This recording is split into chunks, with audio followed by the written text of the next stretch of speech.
Welcome back to Story by Director X, Episode 2. I am Julien Christian Lutz, PKA Director X. And this is the show where I read the stories that I have written for film and television. This week is going to be Storming Hearts. And now, I told you last time these stories are going to be very, very varied. And they are. This one is complete departure from Episode 1, The Stripper and the Cop, Protected Hearts. A lot of hearts working. Storming Hearts is Episode 2, and it is nowhere near the first story. I got this idea being down by the water here in Toronto. They love their boats in this city. And seeing a boat filled with, young, beautiful girls and these older men that could afford the boat. And I began to wonder about, what if there's a young guy there? I began to wonder about the dynamics between young men and older men that are pursuing the same woman. And this idea came to me for Storming Hearts. And I started to, churn it around in my head. So I started writing it. And along the way, I reached out to a director at my company, Fella, Emma Higgins, who has just finished directing the feature film she wrote, Sweetness. So that'll be something to check out for us soon enough. And I brought her in as a story consultant to bring a woman's perspective to the piece. And she really added a lot to it. So that being the case, let's go. Story by Director X, Episode 2, Storming Hearts.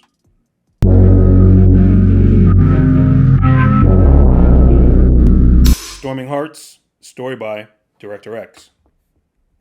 Logline.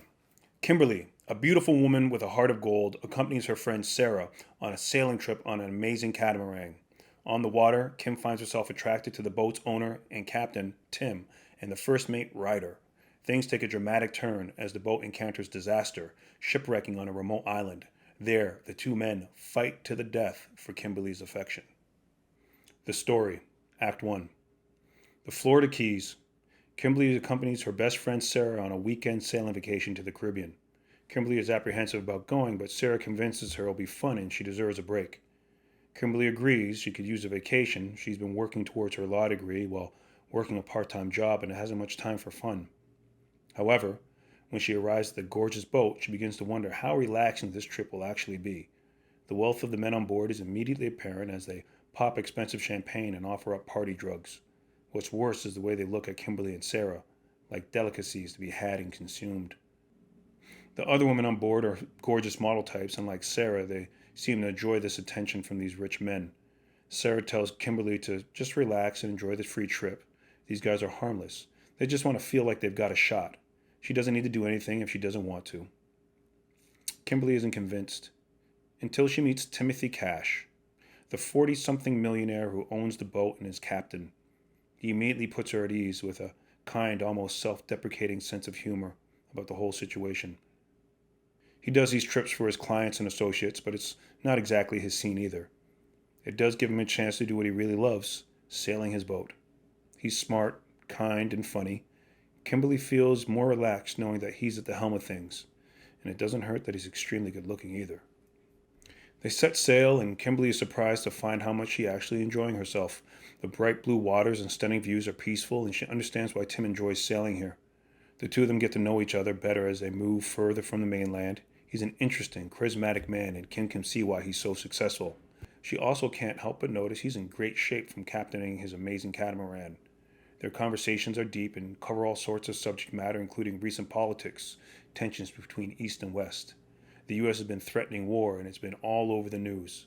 The two may not agree on everything, but Tim is insightful and a great conversationalist who responds well to Kimberly when she challenges him. He's a man of good character, and Kim finds herself more and more attracted to him. On the boat is the ship's first mate, Ryder. Ryder is in his 20s and a specimen of youthful manliness. The other women mostly ignore him. He's handsome, but he's the help. Tim brought Ryder along so his millionaire CEO friends wouldn't have to pull ropes and dodge sails. Although the two didn't know each other before the trip, there is a mutual respect between them. They're both great sailors and are quickly forming a big brother, little brother relationship. Kimberly is intrigued by the quiet mystery of Ryder and engages in conversation with him as much as she can. Throughout the trip, she catches him stealing glances at her and vice versa, and she finds herself enjoying it. He doesn't look at her with the same predatory gaze as the rich men on board, but she still knows what he wants when he looks at her. The boat docks at a beautiful island restaurant for a sunset dinner. It's a lavish event where Tim has rented the entire establishment, and all the rich men and beautiful women dress up for their meal. Tim, being the cool guy that he is, invites Ryder along. Tim holds court at dinner, expertly guiding conversation and hosting. He makes it all look effortless, and the other rich men clearly look up to him, which Kim likes. They sit beside each other and their chemistry is palpable, but every now and then, Kim and Ryder make eye contact. There's something there. The table talks about the political tension between East and West as they eat. Many varied opinions. Ryder has a point of view rooted in his blue-collar life that cuts to the truth of the situation. It gives the table a rare moment of agreement. Kim likes this. After the meal, the women go to the bathroom together, leaving the men to talk. The rich men discuss dating in the modern world. They feel the need to buy yachts, sports cars, and mansions to attract beautiful women, and that's just to get in the door. Then they have to pay for dinners, shopping sprees, and vacations. They laugh at their reality. But Ryder reminds them that they have it good. Tim assures Ryder one day he'll get there too, and he's going to make sure of it. One of the rich men brings up life before wealth, when men were more like animals. From big cats to little birds, the male fights for the female. Winner takes all. Oh, simpler times. This is when Kimberly returns to the table. She overhears before the men realize she's there, and she is quick to weigh in. Those times were awful for women. They had no choice in selecting who they wanted as a partner. But women have a choice now. They can provide for themselves and choose a man on whatever criteria they want. Gone are the days when women had to settle for whatever brute claimed them. Men now need to be better. Women can be with someone they love, someone who treats them well, someone who shares similar values or complements the person they are. And so what if some women choose based on men's finances? Don't they do the same? They choose women for what they can offer them in a way of value, beauty, sex, or a sense of pride. It's no different. It's an exchange. A moment of silence falls, but Tim is the first to speak up. He defends and agrees with Kimberly's points and thanks her for her insights before having a toast that kicks off the rest of the night. That night turns into a party, and drinks flow as they all mingle and dance. Sarah probes Kim on what's going on with Tim. She admits she's starting to feel something for him, but still has her reservations. She doesn't admit that she's also been noticing Ryder, but her eyes find him staring at her from the edge of the group. Sarah catches it and calls her out on liking them both. She's not judging, though. Her advice? Go for it. Sometimes it's not all about the money, and these poorer guys might be able to offer something the money can't buy. A good fuck. Sarah moves off to join her latest rich conquest as Ryder approaches Kim. The two get close, dancing wordlessly for a bit, their bodies saying more than words ever could. Just as it seems like things might be turning into something more than just dancing, Ryder excuses himself. He has to go prepare the boat for departure. Kimberly is left wanting more of him. His mystery and confident energy only adds to their attraction. With Sarah occupied and Ryder gone, Kimberly decides to go for a walk. Not far from where the group is partying, she finds Tim, sitting alone by a fire. He smiles when he sees her and asks her to join him. She happily accepts, and he asks if she's having a good time. She admits that she is. The two talk easily, discussing the drama around them with laughs, and Tim commends her on her points at dinner, although offering up some counterpoints. The two spar a bit, and they both enjoy the challenge the other provides. This is the first time the two have been alone together, away from the eyes of the rest of the group, and the tone is shifted. Tim is looking at her differently, and isn't the kind of man to hesitate. He kisses Kim, who gives into the moment, pressing her body into his. She feels powerful with Tim, and the way they express themselves physically is much like their conversation, heated with an almost competitive edge to it. Kim climbs on top of him, but not to be outdone, Tim quickly shifts to power as he flips her and pins her down. Kim looks up at him as he stops for a moment and asks if she would like to come back to the boat with him. She nods, and the two walk quietly away from the fire, down the dock, and up onto the boat. It's like a truce between them, a short pause in the battle. There's an anticipation and tension in the silence, knowing what is going to happen when they get to that private place, and it makes things even more exciting for Kim. They're barely even into Tim's cabin when they start tearing off each other's clothes. That night, they have amazing, passionate sex. The next day, they are back on the water. Kim and Tim play it cool as if nothing happened. Everyone plays it cool, actually, and chances are there was a lot of hooking up last night. The drinks are flowing, music playing, the boat cuts through the water as everyone on board lives the good life. Kim is relaxed, laying out next to Sarah on the deck. Sarah comments that Kimberly looks a little tired today, and Kim suggests a smile lets her friend know that something went down. Sarah is elated to hear this. Who was it? The rich, shredded daddy or the young, hot blue-collar bad boy? Kimberly shushes her friend. Both Tim and Ryder are standing nearby, manning the wheel of the boat. A sudden, loud roar draws everyone's attention to the sky, where a formation of airplanes appears in the distance. Are those military? The aircraft move extremely fast, coming closer and closer. It's a long-range bomber with a fighter jet escort. Someone says they look Russian. Another person argues, no, they look American. The planes pass overhead and fly towards the mainland. Has the war started? The music falls silent as everyone on board grows tense. The radio crackles and Tin turns it up. The Coast Guard with a message to all vessels on the water. The United States is under attack. Nuclear weapons have been detonated over Miami, Los Angeles, and New York. Do not return to those ports. They are engaging enemy vessels and cannot help them. They recommend that all vessels dock and wait for further instructions. Good luck. The group stands in shock. The sounds of explosions can be heard in the distance. Fear grips everyone on board. Tim takes control. There's an island not far from where they are. They'll dock there and then decide what to do next. He and Ryder get busy, moving the boat as fast as it can possibly go. Everyone is scared. They want to contact family, questioning how and when they will get home. What does this mean for the world? How long will this war last? They use nukes. Will there even be a home to return to? The sound of passing fighter jets once again interrupts their conversation. The jets change direction. They aren't passing anymore. They're approaching. What are they doing?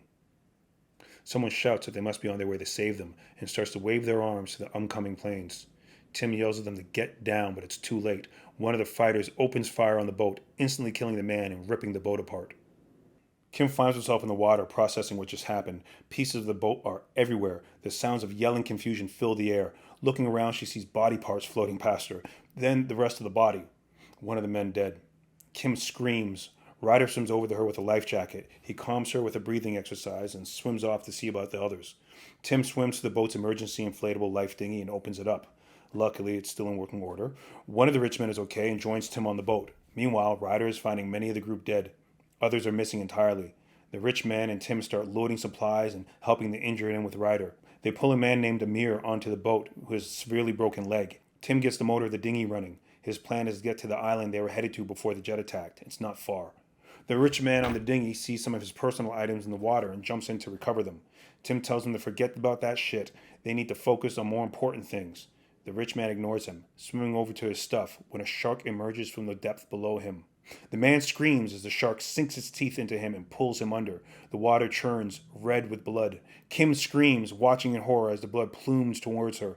Ryder and her are still in the water and he swims over to her as Tim approaches with the boat. Ryder pushes her into the dinghy before climbing in himself with Tim's help. As Ryder pulls his legs up over the edge, a shark emerges from the water behind him. It swims off, disappearing under the water.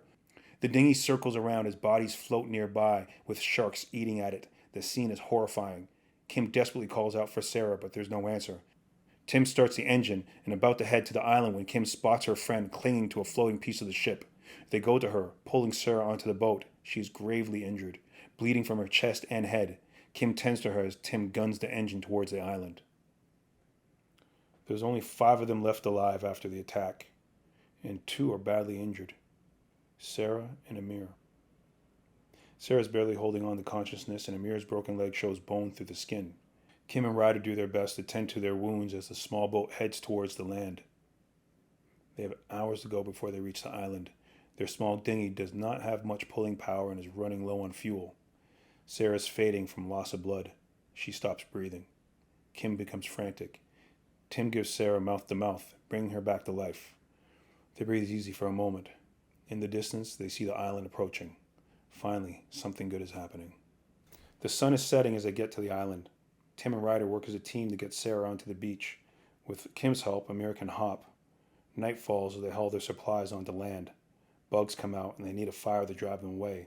And thankfully, the dinghy has a small emergency kit on board with waterproof matches.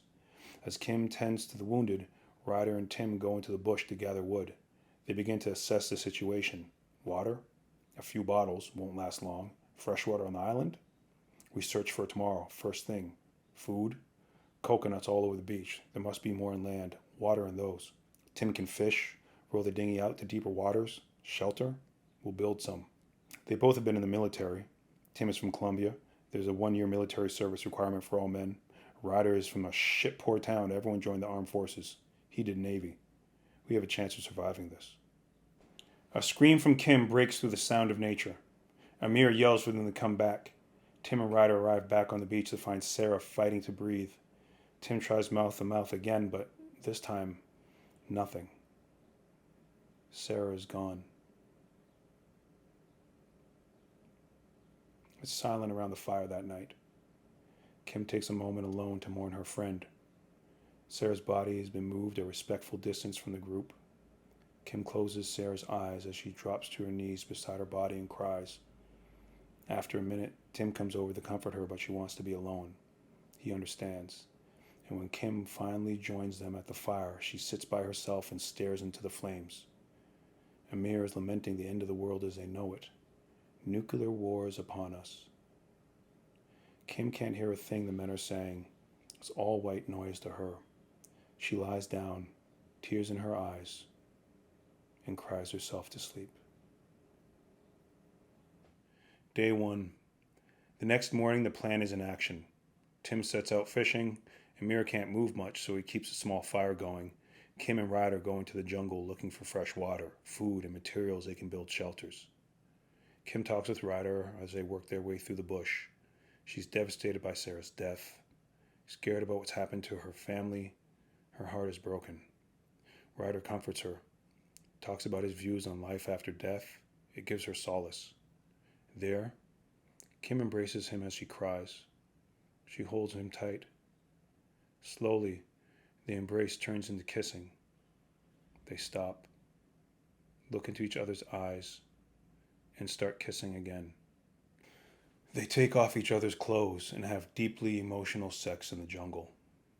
For Kim, this is a way to escape from her pain, to lose herself in a moment and feel something different.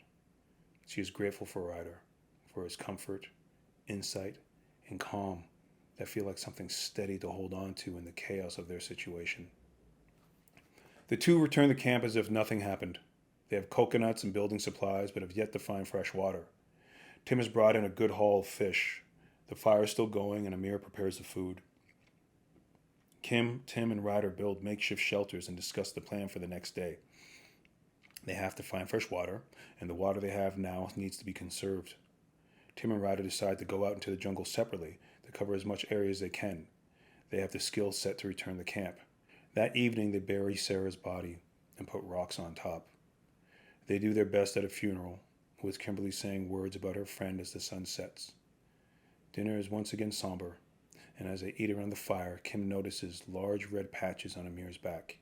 He has internal bleeding, and it's getting worse. She gives him her water and tells him to drink. She knows he needs it if he has any chance of living. Kim goes to her shelter. Listening to the waves in the jungle, she falls asleep. Day 2. The sun rises, waking Kim. Everyone is still sleeping. She wanders towards the ocean, and as the waves hit her feet, she feels an overwhelming need to swim. She strips naked and wades into the sea. Kim loses herself in the water. It's a cleansing. A bird flies above her. It feels like a message from Sarah. The bird lands in the water in front of her. A tear rolls down her cheek. It's Sarah speaking to her. It must be. Kim isn't aware that both Tim and Ryder have woken up and watch her from afar. Her beauty, her body, her grace. They both want her. Both are falling for her. Not only physically, but emotionally. Then, the sound of jet engines are heard far in the distance. Kim looks out to see fighter jets dogfighting. She snaps back to her reality. The moment of peace and the bird are gone. She swims back to shore, arriving at their shelters to find Tim and Ryder standing over the fire, pretending they hadn't been watching her. She goes to Amir, and upon trying to wake him, realizing he's passed in his sleep. She calls to Tim and Ryder, who arrive by her side, looking down at Amir's body. Tim picks up the water bottle Kim gave Amir. He drank it all. They need to find fresh water immediately. Tim and Ryder will split up in the jungle while Kim tends to the fire and prepares a meal of fish for when they return. The two men head out. They get a lay of the land, marking their paths as they go.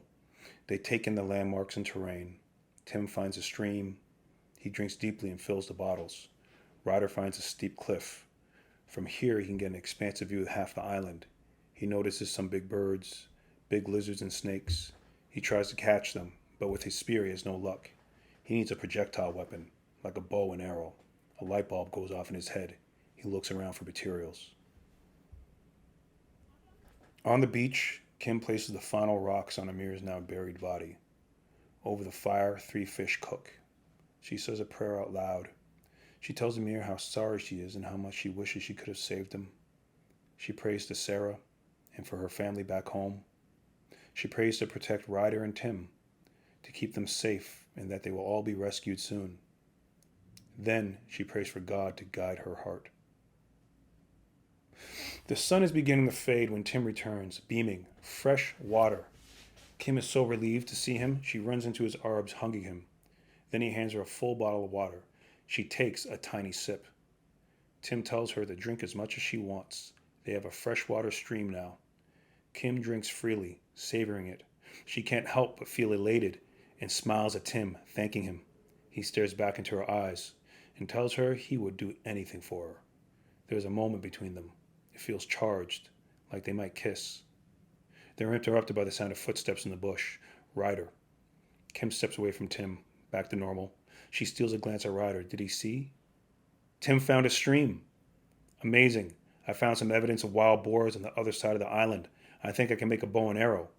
How long will that take? Not too long if you all make the arrows. That evening, they drink water and work around the fire. Ryder works on a bow and Kim works on arrows. The work takes their mind off the stress. A rare moment of normal conversation and a little laughter. It's been a while since they laughed. A stomach growls. They develop their plan to survive. With water taken care of, they just need to make sure they can continue to eat. The fish are small, but if they can get a pig, they'll be set for a while. They all have to go on a hunt. Tim has a plan. Trick the pig into running to a trap. Ryder finishes the bow. He tests the arrows. They work. Day 3. The hunt. They wake up early. They head out into the jungle. Kim and Tim carry wooden spears, following Ryder with the bow and arrow as he leads them to the area he found on the other side of the island. The terrain is treacherous. Overgrown underbrush makes it hard to move with steady footing, and the canopy of trees above them is so thick that light is dim. The sounds of birds and insects is all around them, and they swat at mosquitoes. Still, Kim is tough. She moves forward with determination, pushing her body and her mind like a true fighter. The 3 move mostly in silence, a unit with a purpose. Then, Ryder sees something in the distance, telling them to drop down and hide. They scurry behind some rocks and peer out to see the pigs drinking from a nearby pool of water. Wordlessly, they move into formation. Kim climbs up a slope above where the pigs are drinking and watches as Ryder slinks out close to the animals. He raises his bow and fires. It squeals and runs as the rest of the herd scatters. Ryder yells at Kim, "Now!" Kim gets up and pushes a big rock down from her position, which rolls downwards towards the pigs. She picks up smaller rocks, throwing them with full force at the pig with the arrow in its eye. It dodges them and changes direction, running towards a hidden Tim. He jumps out and spears the pig. It runs past Tim, but the second wound takes its toll. It falls over. Kimberly climbs down to stand beside Tim and Ryder over their prey, all 3 breathing heavy, looking wild and disheveled like primal hunters as they look down at their prey. It's in pain. Tim cuts its throat. It's festive at the fire that night. Pig is cooked. Fresh water flows freely. They eat and laugh. There's a wild freedom in the moment as they abandon themselves to the thrill of the kill. Kim feels alive, grateful for every bite as she indulges in the meat. They swap stories, and Tim teaches them a hunter's song he learned as a kid in Colombia. It's a song of celebration, and as Ryder begins to clap along with it, Kim gets up to dance. Tim gets up and joins her, spinning her around. Ryder continues clapping along, watching and singing. Kim looks at him. His eyes meet hers in the same familiar wanting way they always do as she gets closer to Tim. Dancing with her body pressed up against his, she continues to hold Ryder's gaze as she feels Tim move his hands up her body. She knows that touch. She knows what he wants. She wants it too. She gives Ryder a look before she turns to face Tim, pulling him into a kiss. Ryder watches. There's a feeling of quiet tension as he stops clapping, watching as Kim takes control. Tim pulls into him closer and harder, but after a moment she pulls away. Tim wants more of her, a hunger in his eyes as she takes his hand and leads him to where Ryder sits. Kim kneels down beside Ryder, kisses him. The passion rises as Kim pulls Ryder towards her and Tim. Kim kisses one, then the other. They begin to touch her. She begins to touch them. Clothes come off as the fire burns and the sounds of nature mix together. Crackling firewood, waves hitting the shore, and moans of pleasure. The sun rises over their camp. The three sleep together, Kim in the middle, her men on either side. They wake up with smiles. Kim is a bit sheepish, almost surprised at what overcame her, but she likes the feeling of power and calm in the aftermath. Today, for now, they are alive. They have food, water, and each other, and they fall into a flow that feels very natural. They swim, eat, and enjoy the island paradise. Their evenings are spent around the fire, sharing stories and food. Both men seem to be getting along, Kim exchanging kisses with them both as the days flow one into the other. Kim wakes one morning to the distant sound of fighter jets. She looks to Ryder and Tim. Both are still asleep. She quietly gets up, walking down to the shore to see if she can spot anything. She's not sure how long she's been sitting there before Tim joins her. She asks why she thinks no one's come for them yet. Tim doesn't know. It's been more than a week at least. They can only guess what's happening on the mainland. Kim says they're already getting low on food, but Tim reassures her, "I will always take care of you." They kiss. He puts an arm around her as she leans into him, quietly watching the waves. From afar, Ryder has woken up and watches the two of them. A ping of jealousy and anger is clear in his voice as he approaches, launching into them, how they're out of water. Tim and Kim lean away from each other as Ryder stands over them, and Tim says it's no problem. He'll go fill up the bottles. Tim collects everything and heads off into the jungle, leaving Ryder and Kim back at the camp. While he is gone, Ryder is oddly cold towards Kim. She can sense something is wrong and presses him on it. Ryder asks her what she's going to do when they get off the island. She'll choose Tim, won't she? Women always choose the rich guy. Kim takes offense. She loves them both. That's not how it works, says Ryder. She can't love two people. She will have to pick. Kim reassures him that she cares about him deeply. She doesn't know how this came to be, but they're all there together. Ryder pulls her close. He doesn't want to share her. The two kiss and fall into each other's embrace. They're getting heated when Tim returns. Seeing Kim and Ryder together without him feels like a betrayal. He says something sharp to Ryder about helping him with the water. Ryder responds back forcibly. Tim isn't the captain on the island. An argument starts. They get in each other's face and talk recklessly. Tim pushes Ryder. The two launch into a full-on brawl as Kim pleads for them to stop. Pushing, a punch, Kim yells, a tackle, things get rougher and rougher. Ryder picks up a rock. Kim grabs his arm. Enough! Kim is thrown to the ground inadvertently by Ryder, and this is enough to make the two men stop.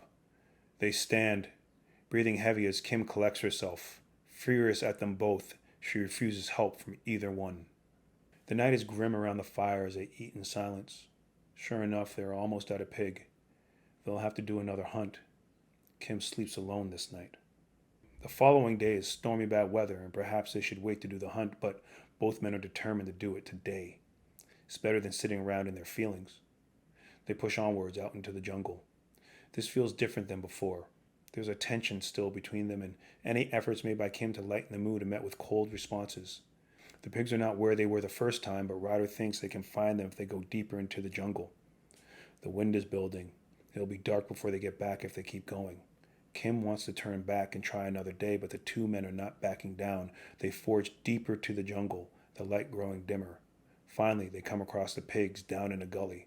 They move into their formation. Kim climbs up a nearby ridge of rocks. As Ryder moves in with his bow, he raises it and fires. He only grazes a pig. The arrow ricochets off it, leaving only a wound that enrages the large animal. It takes off running as Tim yells at Ryder for missing. Giving away his location, Tim scares the animals, which turn direction and start to run up towards Kim. She can hear them, but she can't see them. She turns to run, calling out for help, but the men are too busy arguing with each other. Then a pig darts out of the underbrush, knocking Kim over. She screams in pain as she lands on her wrists and tumbles down the ridge. Ryder and Tim hear this and hurry to her side. Kim is holding her arm. She thinks it might be broken. It's getting dark now. They can barely see anything. What are they going to do? They're too far from camp. They'll never make it back tonight. The two men know they've created a bad situation and begin to argue over whose fault it is and why Kim is hurt. You did this by missing your shot. You gave up your position. The argument shifts to who can protect Kim. Who is better for her? Insults get harsher. They start the fight. This time they have weapons. And this time, Kim can't calm them. It's a brutal fight. The two unleash on each other. Tim reaches for his spear and hits Ryder with it. Ryder has his bow nearby and runs towards it. He snatches it, going off into the jungle with Tim in tow. Kim screams after them, but they are too fast, and she is hurt. She struggles to get up, giving the two men time to get some distance. They are hunting each other through the jungle, stalking their prey. They clash. Tim throwing rocks, Ryder shooting arrows. The ammo is gone. They go to spears, each swinging to kill. The tree spears clash, breaking into pieces. They go fist, foot, wrestle. It's a savage back and forth. Kim limps into the jungle behind the men, holding her arm. She can hear them fighting, the sounds of hits and breaking of branches as they crash through the bush. She yells their names. She trips. Unable to see in the almost pitch-black jungle, she pulls herself up, painfully, and rushes as best she can through the darkness. Always the fighter. She can't let them hurt each other. She can't let another person die. So she pushes herself to move faster, taking the pain. She doesn't see the cliff until it's too late. Kim rushes out of the jungle, slipping as she falls over the edge of the same cliff Ryder found on his first day of scouting. Below, jagged rocks jut out. She screams and grabs for something to hold. Her hands dig into the dirt and loose rock until she grabs a root. Her screams break the spell the men are in.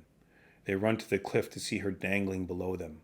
Kim is terrified, her grip slipping as they try and scale down to her. She's just a little out of their reach. They're almost to her when the cliff gives way, sending her down to the hard ground below. She screams as she goes. The thud of her hitting the ground echoes through the jungle. Her moans of pain come next. The two rush down the cliff to her, running and jumping, the adrenaline pumping, making all their pain go away. They get to her. She's in bad shape. She landed on the rocks. She's broken.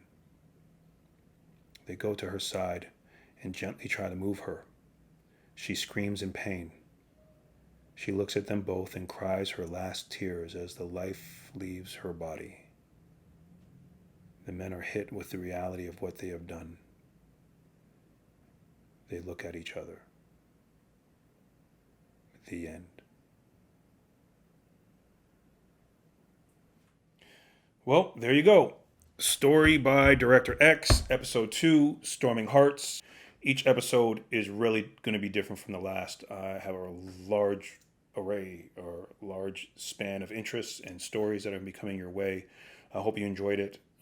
If you've listened to Episode 1, then you know how different it is. If you haven't, please go listen to Episode 1. It's a fun one too.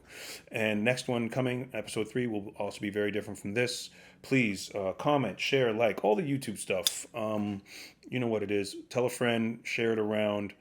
And I really appreciate you guys showing up and taking a listen. And hopefully I will be seeing you for Episode 3. Peace.